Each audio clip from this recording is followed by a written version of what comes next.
abo ne president ajja bagoba bajja kubagoba. You don't need to regulate. Regulating what? Because in an election unavumye munne lwaki tamuwabira unamuwabira tuina defamation tuina chi.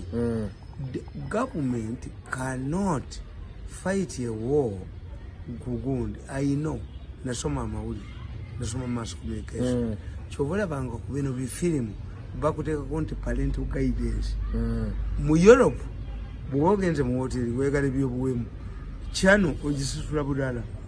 Yes bwabaawo ne musarana wano chano zo sasula bulala bogendayo. Yes ezo chano zenjawulo ebyo naye bine biri mu kalulu kakati kankubuuza omusajja ekizindalo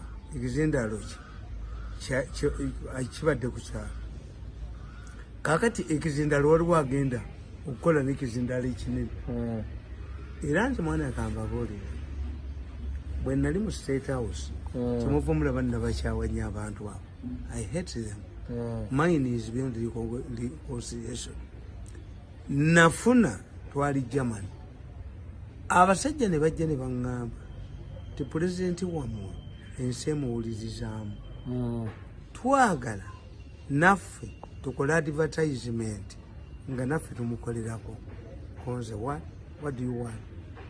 Abasajja ne bampa offer 3 baali bawa Museveni emmotoka nga bwogikola bwoti awulirirwa mailo 5 kati yalikoze nnyo ku COVID emotoka eyo yayina radius ya 5 miles nga Museveni bw'aba ali mu kitundu ng'ayogera nga eddoboozi eriwulirwa 5 miles from where the car is.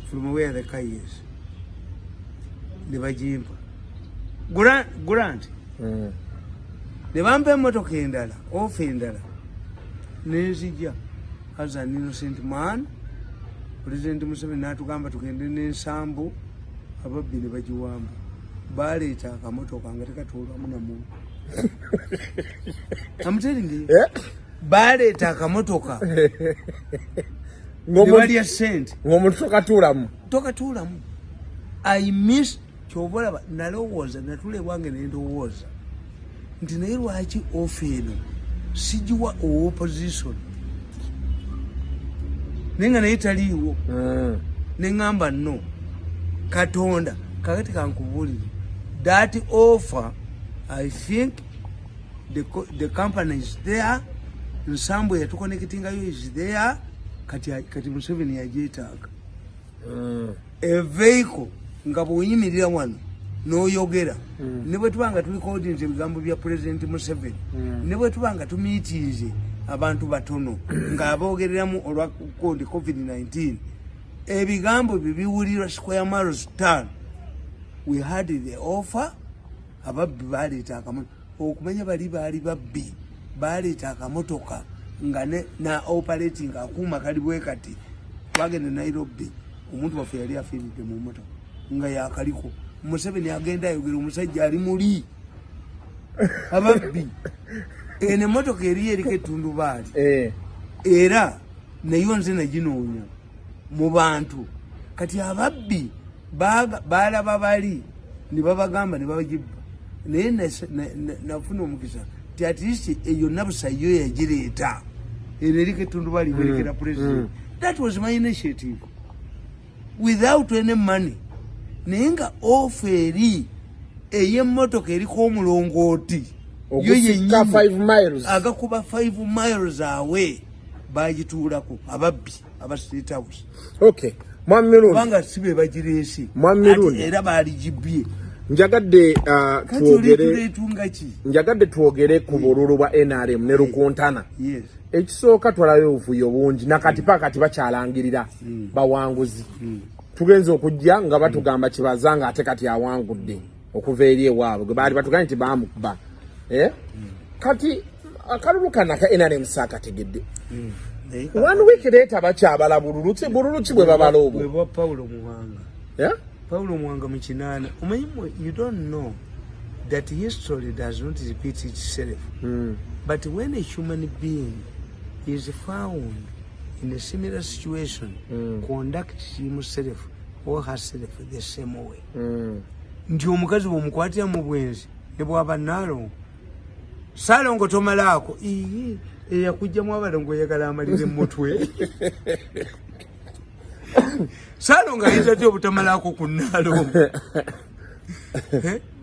omukazi yenna akuganye obadde na mubi obubi obutegeera aganye ekitegeeza obata situation gye yalimu situation yabaza Paulo Muwanga obululu ennaku 6 n'alangirira abatali beebo ye situation Museveni gyalimu kati situation y'Obote ekomyewo any human being will react the same way ti emmotoka ng'ejja oteekayo omukono ne bwebaki ne bweba edduka speed ng'egenda kati mwami mirundi situation ya Obote zeemu anti Obote situation gye yalimu nti abantu Obote ye bamuzanya abaddipi babazanya why baali tebaagala bayitemu nga baagala okuntulinga parliament the same thing kyebazanya Museveni Obote wanted to do it today bakizanya Museveni agwe but Obote and Museveni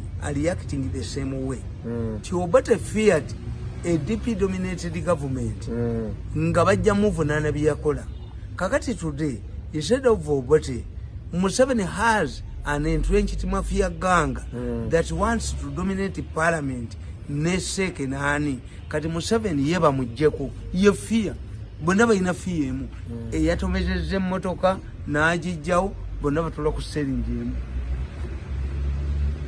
This is a question naye ng'ate nze mwana wange Kasuku nze ndi musajja Katonda yampa enneema kana akatabo nakawandiika authored on Friday 7th February 2020 at my residence in Kyengera, completed at 3:25 a.m.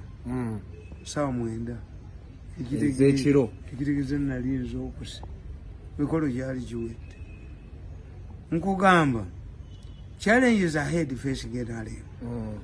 In 2009, while addressing a Kata course at Chankwanzi Leadership Institute, President Museveni announced several directives that would govern the NRM party primaries.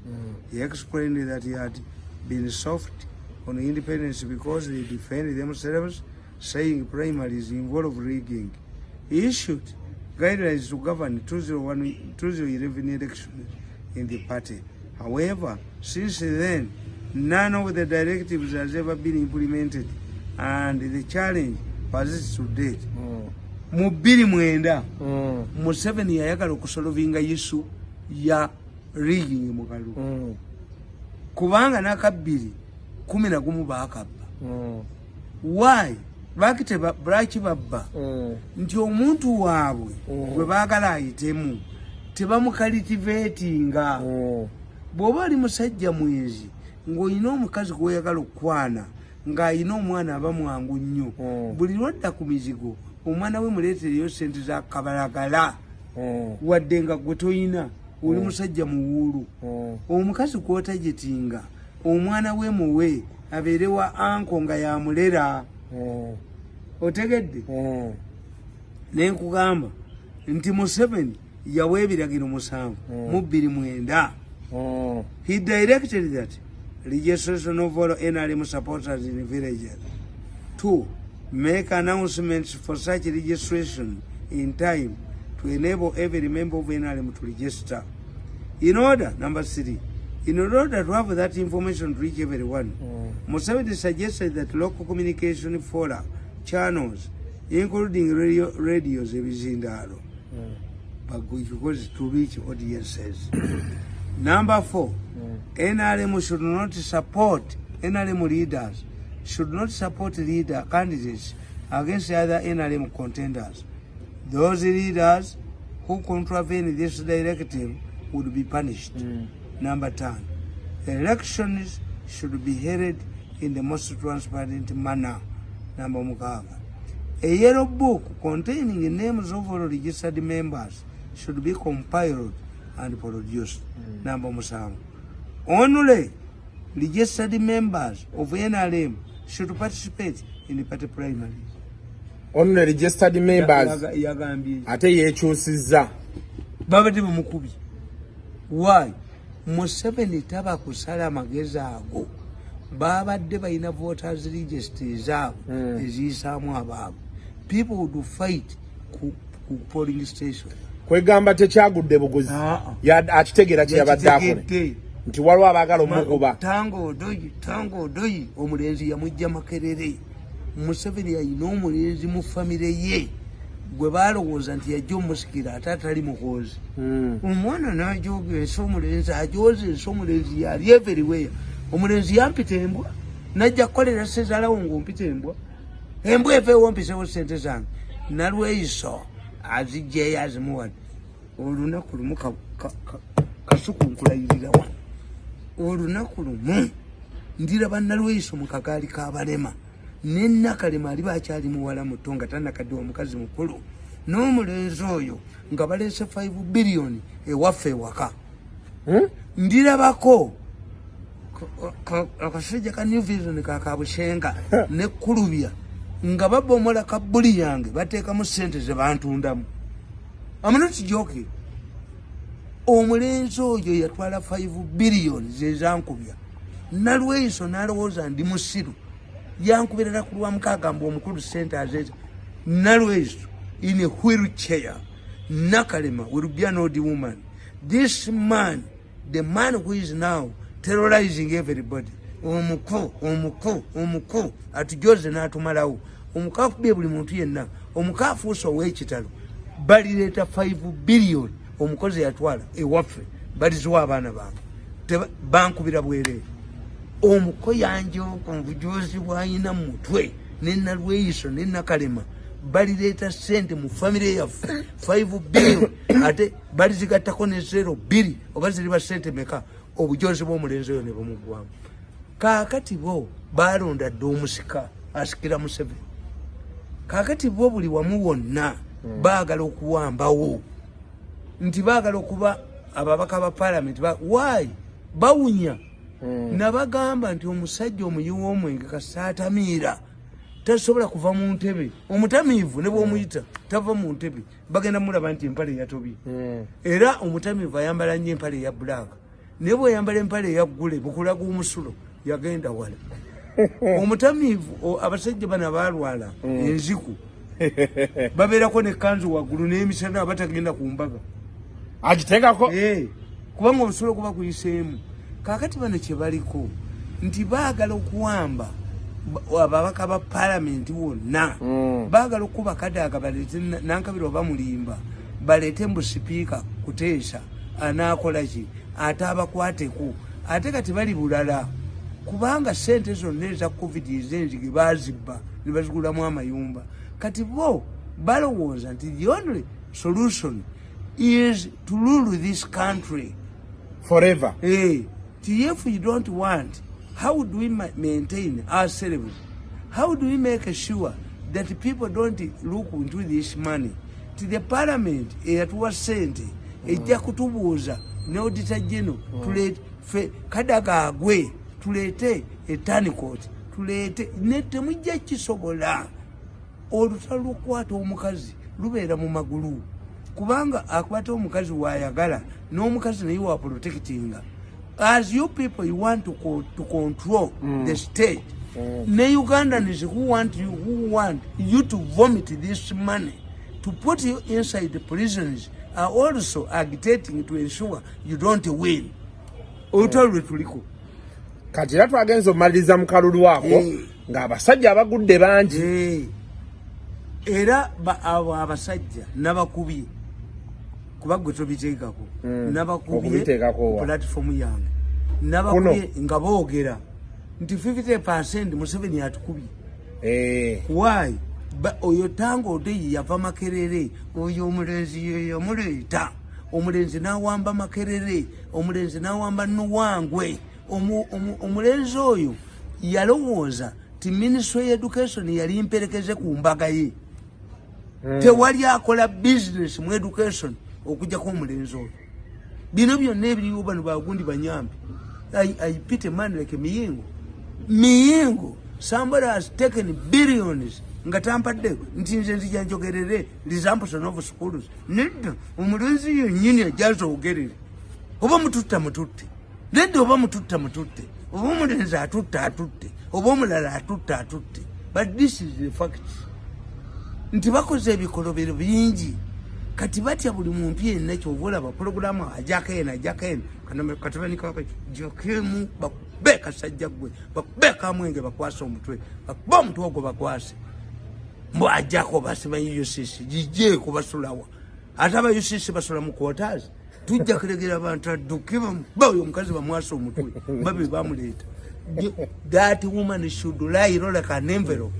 Try to regulate, because regulating means ndifenate batuvuma okuvuma kyemuyita okuvuma n'emmengo kyeyita okuvuma okubabulira nti mumpi kati boyogera education abanda tebagenda kudda mu ssomero gundi baziba radio tewali waliwo ono omusajja nakuwaka akatabo onanyampisa eswaga akatabo konanyampisa eswaga tewakamba tokateekanga kugundiyo anyampisa eswaga ngenda kakuwa radio yazibba bazibba kakati balowooza we can control this. You cannot control anybody. We can even incite the population.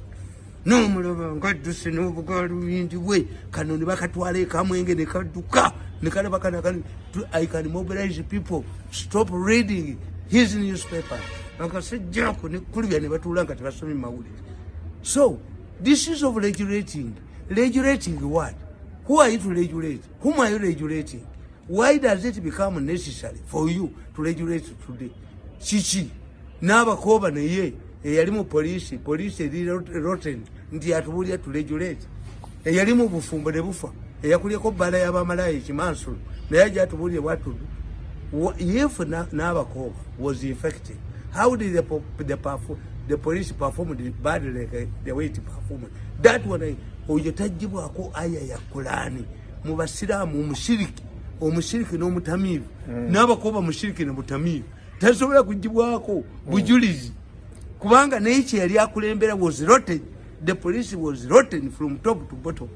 Teina kakati oyo minister of education namufiisa bana ba UCC tebende kyabasobola wa information kakati nkugamba nti register Museveni yawe ebiragiro 7 mu 29 tewali kye bakola mu 2011 kubamba abazi yali agala kweyambisa kavuyo.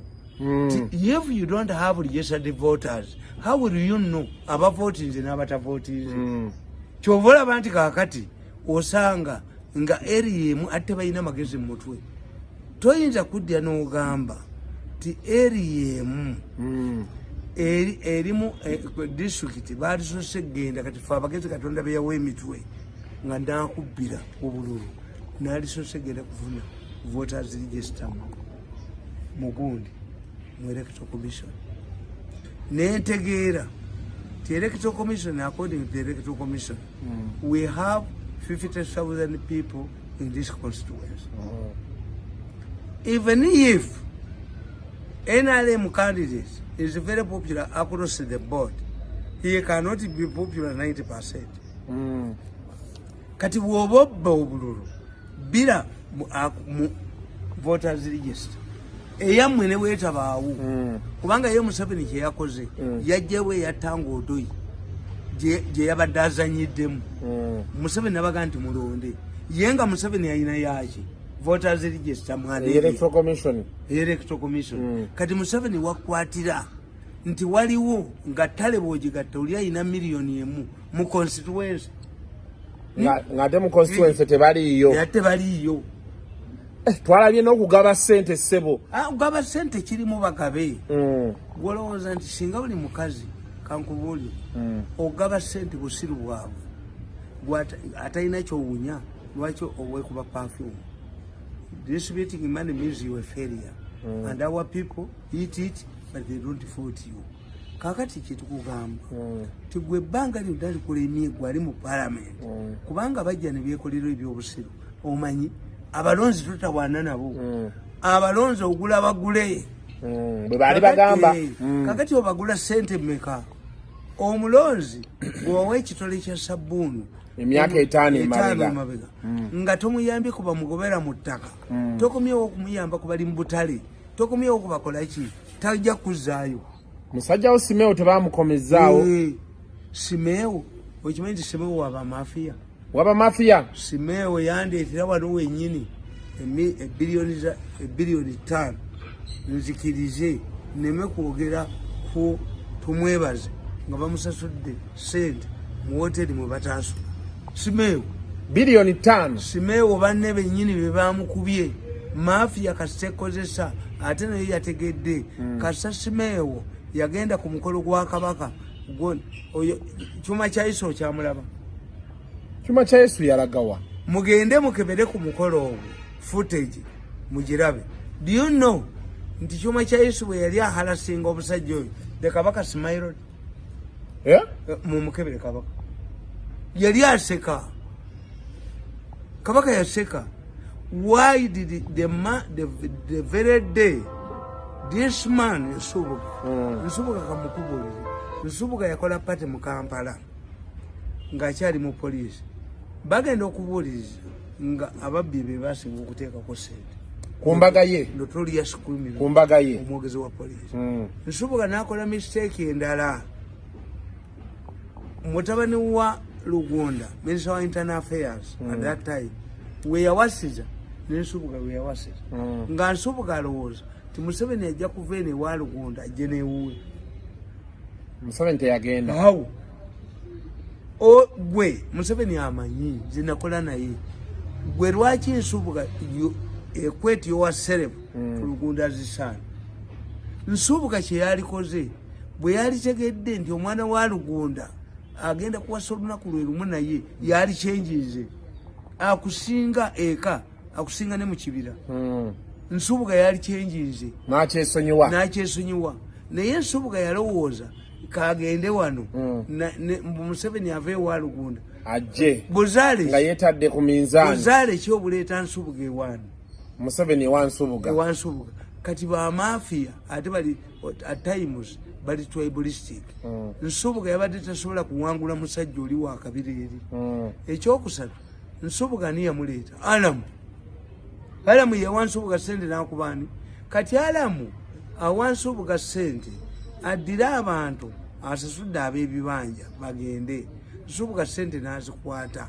Nsubuga ba mafiya ne bamugamba ti abantu bateeke ku ttaka lya gavumenti where we are not going to pay. Sente ne bazitwala. Kati ate bwe bamala okutwala sente ate ne bagoba Nsubuga ku ttaka gyano. Abantu ne babagobayo. Nakalema aliyita mu ttaka nga adduka. Nakalema yasiba abaana b'ekitaka abatalina musango nga yeekobanya n'egundi n'oyo omulenzi neyeekobana n'egundi ono omukazi Kabasi neyeekobana n'akasajja ka New Vision mbu kitaka teri Muganda kankubuli. Do you believe eriyo Omuganda president kwayinza okugamba tindetereta eddagala eritta enkwa Kabaka n'akuyita nti yangu onkolere kino n'oleeta eddagala efu naye akasajja ka New Vision nebukidde akamu bali kali ekyamisa Nakalema kyagula. Kati muzeyi Nakalema bwali badduse bwali baawonye Nakalema bw'oliwona you are watching me bw'oliba owonye oligenda n'okugulu kumu. Nakalema bw'oliba owonye oligenda n'eriiso limu. Nakalema bw'oliba odduse nga Abaganda obasima ttuse oligenda n'okutukumu. Ne musajjawo Lukuntana naye ne bamukuba simanyi ne oba musajjawo kati ate ye alina mukomera wiiki namba eno yonna. Lukutana agenda kuvaayo ate ajja bawangula. Lukutana used to be my friend. Bwe nalwala obutwa Lukutana yasooka okubesi. Bakuwa butwa. Lukutana yangamba gende wa dokita wange akebere oba butwa. Lukutana nali muwanyo respect. Why? Lukutana bwe yajja ewazana yali musajja kubaze Lukutana waliwo hoteri ye bagiyita batya Millennium. Lukutana namulabanga mwana muto omusajja wa UPC. Yali wa UPC nyo kakati mwe kimutamanyi nze we nayagalira Lukutana yatandika teka poloti bwe kati n'atandika nga abagula. Ekyokuli kyenjagalira Lukutana ina abakazi bangi era mukazi w'omu yayira mu Nasiri n'abimalira mu family mundaawo simanyi baana Lukutana bayira kubanyeza okubanga musenga zina abaana nkaaga n'embuto 3 simanyi Lukutana ubansi naye Lukutana naye okyalina ye embuto embuto 3 nina abaana 6 n'embuto 3 Lukutana nemwagala nnyo humble man yali avudde mu gundi Lukutana bwati don't know mu ensi kyebategeeza Lukutana mu 94 bwe twali tugenda mu CA yavuganya ne Wycliffe Kazola eri waabwe Wycliffe Kazola ye daddy wa first lady naye Lukutana baali bamusse mu kalulu bamukuba amasasi Lukutana sente zaali zimuweddeko n'atuma omuntu ekajjeyo sente Lukutana okumanya Lukutana yali talina sente kampeyini yaginoonyeza mu Kamunye Kamunye veeko kakati Lukutana bwe yabanga anoonya akalulu nga Kamunye aginoonyeza nga anoonyeza mu Kamunye ng'atuula mu ddirisa kwolwo teyajja baakuba ow'eddirisa ne bamutta yali mu ddirisa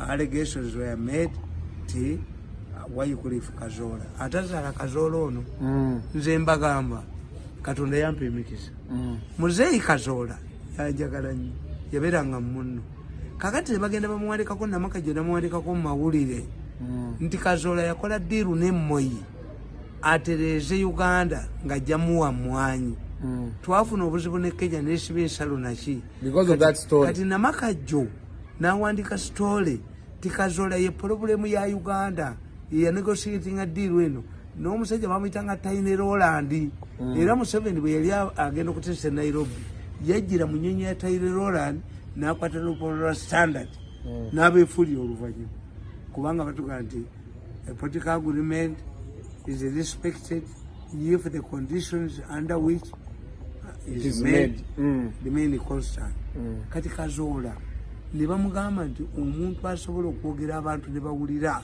at that time radio tezaaliwo waliwo radio emu omuntu asobola okuwandika story abantu ne bagisoma yetamale mirundi humble Kazola taata wa Janet came to munno looking for me Kazola yasulanga mu Naire hotel nga talina maka n'antwala mu Naire hotel n'angulira egatto n'ampa n'eddoola oba 10 nazisula ne mutoyi ng'asulanga okumu $10 at that time nina akayumba nga kabwavu nnyo yes nvudde wala twaluka kale that's why amwaloga nti njasiza ttaka kakati Kazola nampa ne sente nengenda Germany n'ensoma kati okitegedde ti in 1994 Lukutana survived a bullet one he accused the first family of plotting to kill him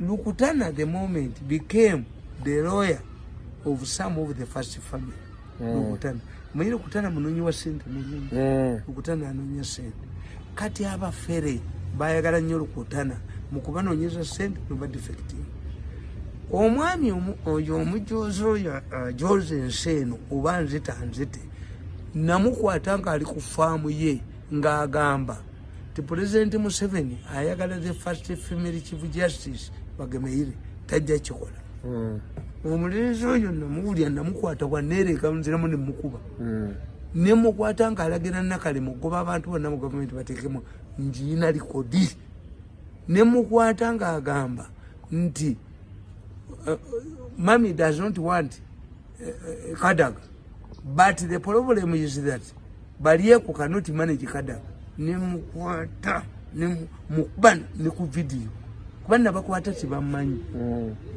kakati Lukutana yavuma Bagemeire nagandi madenja kwongera n'ebirala gandi report mitu where is he kyekyamukuya yamu anti omukazi abadde tanasangula amaziga Lukutana ebimutuuseko mbitegedde Lukutana ng'alaga amaanyi ne bamukuba mawulire mugondi mu monitor ng'alunda enteze n'emmundu did you see this photo nakiraba ageze kubanga alina bali ageze bakulowooza nti bamaanyi nnyo nze nakyanga omuvuuka oyo ne banne kati Lukutana bakubye mukube singa teyali President Museveni omuvubuka oyo no linja mulema zatambulye mu kagaali k'abalema ejjoogo lyonna abo bonna abo nakabunye nnyo nakandi nali batambuliza mu kagaali k'abalema nga bonna basindike nalweyiso mu bukadde bwe alitambulye mu kagaali k'abalema n'aleeta ewange 5 billion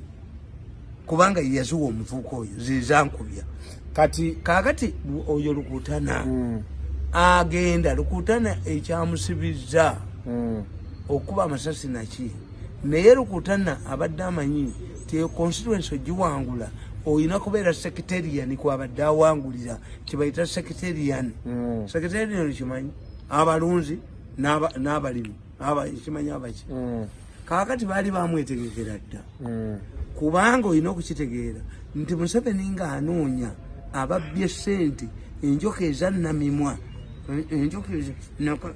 abakolagana n'omulenzi ono ababbye eggwanga lino abalimazeewo ababbye ssente za covid ababbye ssente z'enzige ababbye ssente emisango mu kkooti ne bateekayo ssente zitaliiyo Museveni abamanyi akuba mafiya agimalawo kakati ate ekizibu oyo Lukutana yali takimanyi bano baali badduka dda Lukutana baali bamuddukako dda bano why kasa Lukutana yatandika ebyabayiru n'abayima bano ne bamuddukako kubanga ate mafiya ganga high command yaayo yabayima bebayita abayima abalunzi b'ente tovula bamukwatiddeyo era Mr. Nanyini Buyinza okubeera omuko obulamu bwe bwonna bwe yabadde akyeyalinga meeting yabagambye ebya Lukutana temubireeta Lukutana messed up himself naye banne ne baga nti no rule one of the rules governing eya gundi eyaba fellowship is that a member cannot be left in the hands of a government agency tuyina omuyamba president yabadde reactinga nga fellowship mafia fellowship had already directed Akulo to save the man. Akulo naga nti have taken over. Akulo, tell me any incident, tell me any case where Akulo took over and we got the culprits. Akulo investigated the Cairo Bank scandal where Ministry of Public Service people stole money from government intended for retirees to Cairo Bank. A judge Kabito ruled that it was that 45% of the Cairo money belongs to government. But the judge said he could not convict the bank. Why? Akulo. The side did the connived with the Cairo Bank. Singa tufuna Idi Amin yaba Misiri baduka budusiwa ne banka tujikwata. Do you know what it means? 45% of the money in the Cairo Bank belongs to government. So kati mwami nundi Idi Amin yetaaga okoma okusavinga Uganda. Yabalinga Idi Amin nadduka oja akutusinga akututagenda kusigaza kantu wano. President Museveni bamugamba nti goba Akulo. Ne bamugamba nti nedda bomugoba tajja kusigaza kantu bakuba ennyumba yi. Akulo ajoze nnyo abantu. Akulo nnaku ezo yakwata abavubuka simanyi kapitaani baali ku social media nga bafulumya obubbi obuli mu gundi muleya yabakwata. Akulo n'akwata omuvubuka nga bamugamba ti omuvubuka oyo yagenze wa president n'awayo information ali Kitalya. Akulo akwatanga ku miso nemuyingiza kabuli mu nnaku 3. Akulo fears me. Kakati nkubuulira nti President Museveni will be defeated.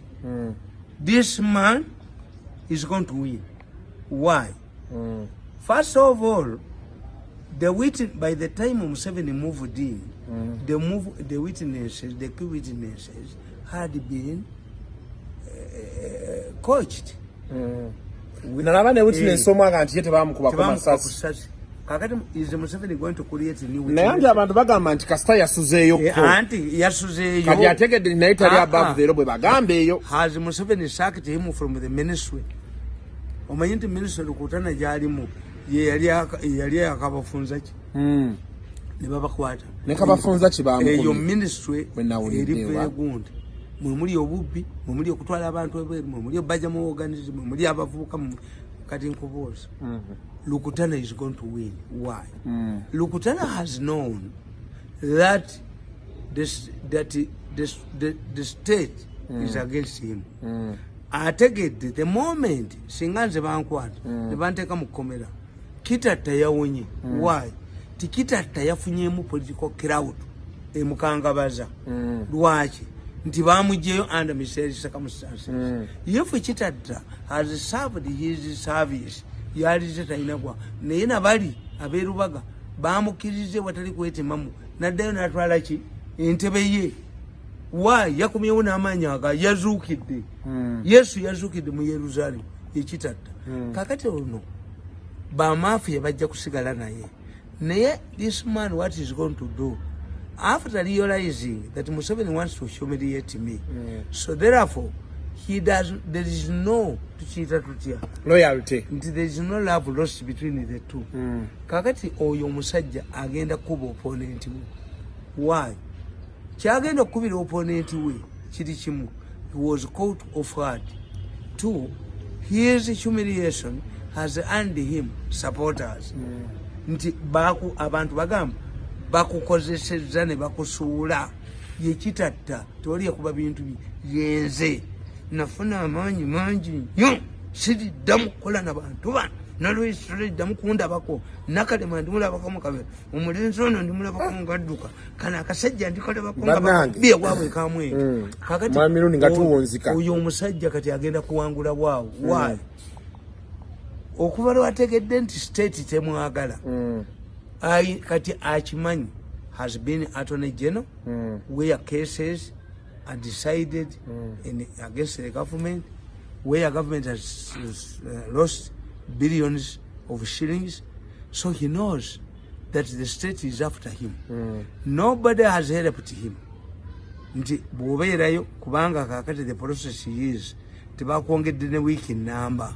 Sikugamba nti bamuweereddewo bail. No. This means the state wants to humiliate him, but humiliating Rukutana is going to earn him sympathy.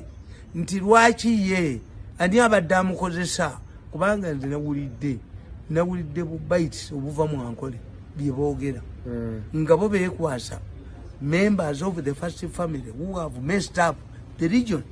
Kakati nkubuulira nti nze kiba ekyanfuula hero mulenzi oyo ku neeriga mu ng'ensi yamukyawadda akasajja kano kabukedde kunkuba nga kakubadde Abaganda. Akasajja kano akafekete ka New Vision ku neereegamu nga kakubye Abaganda ne kabamalawo. Kakati ko kaali kalowooza mbu bwe kankuba Abaganda bajja bali tekayinza na kulinnya Mengo. Kakati I became a hero. That's why I'm popular. That's why people listen to me. This is going to apply to Lukutana. Lukutana is going to win. Why? These people, Lukutana has been the secretarian. Akolagana nabano nakomo. Kakati people are going to say, after using Lukutana, they have now dropped him as they usually do. And when Lukutana comes to parliament, he is going to be a stronger critic. He is going to revert to his UPC days. Yasokera. Kakati Lukutana agenda kunoonya documents zonna ezimu implicating mu cases azooki. Kakati Lukutana kyagenda okukola all of the cases implicating government, damaging government, kati yazikuwesedda azikozese agenda bakuba. Lukutana is going to defeat. Kakati nga bwolaba nti gundi ono wenaalemu omuganda w'omugundi w'omusinga ne Kibanzanga is no longer popular. Tasobola Kibanzanga omugundi yennyini ye yabaweereza message n'abaga nti Kibanzanga singa tabadde muganda wange mwali bene mumutta. Kibanzanga bamugamba tetujja kukuba kutta. Kibanzanga yava e Kasese n'agenda e Bundibugyo gye baaziika nnyina, which means Kibanzanga is not popular. The moment you impose Kibanzanga on the population, nabagamba nti Winnie ne Mugisha Muntu, their strongest point eruddawo Kasese. Why? We have 10 million Bakonzo. 10 million Bakonzo. Only 2 million in Uganda. The 8 are there. That's why baganti bagala kukola Kira Republic. Kakati abakonzo balina olutalo lw'abasongola. Tuwalabe entereeza bwe kabazitemu. Abakonzo balina olutalo lw'abasongola. Abakonzo balina olutalo n'abamba. Kakati abakonzo abali eri e Congo across the border 10 million bakonzo the 1.5 or 2 in Uganda. Kakati bali bwe bajja eno kuba kaluno bakola ki? Era ekyo ovolaba ti President Museveni yakubira gundi esimu omusinga. Surrender your people before you attack you. Give me 2 hours. Give me 3 hours. Ngamba bazibe mukono. Mbabazi Jeno gundi Chanda yeje ku lujiro ku gate. I've come to collect the boys. Why don't you talk to the president? I discussed this. I've come to collect the boys. Do you know the telephone number of Jeno Katumba Omala the Army commander? I've come. Call the sente. Mbabazi ina sente nyingi mu nyumba. Nga ne gundi mwali. Sente zamala kufuluma. Bafulumya $1 na chi. Kakati oyo gundi wajira hope mwesije. But I'm a visitor here. Sente zali zimaze kufuluma mu chano. Basanga musente. The same thing abayize bwe bakola Idi Amin. Idi Amin abayize bagenda okulumba Entebbe nga he was engaged in his friend and his lady man. Agamba nti tuyambe tukufukamira tukoze eki. Amin nga baagala okulaba omusajja ono oba Amin amanyi nti bagenda mulumba. Amin was engaged in an Israeli man. Wounded to Mbabazi applied the same. Mumbe applied the same. As he was negotiating for people to leave, but they across the Congo. Banubalum Baibala Mirambe was there in Mirambo Tijario. There are many people back home who cultivate across your to Gumuganyamwamba, Gubakwati, Gukolagutia. Why? Abakonja basingo bunyi tosobola those border areas cannot be monitored. Kakati even if Chibanzanga is declared winner, I can bet my money 1 million. Chionga is going to be defeated. Chibanzanga is going to be defeated.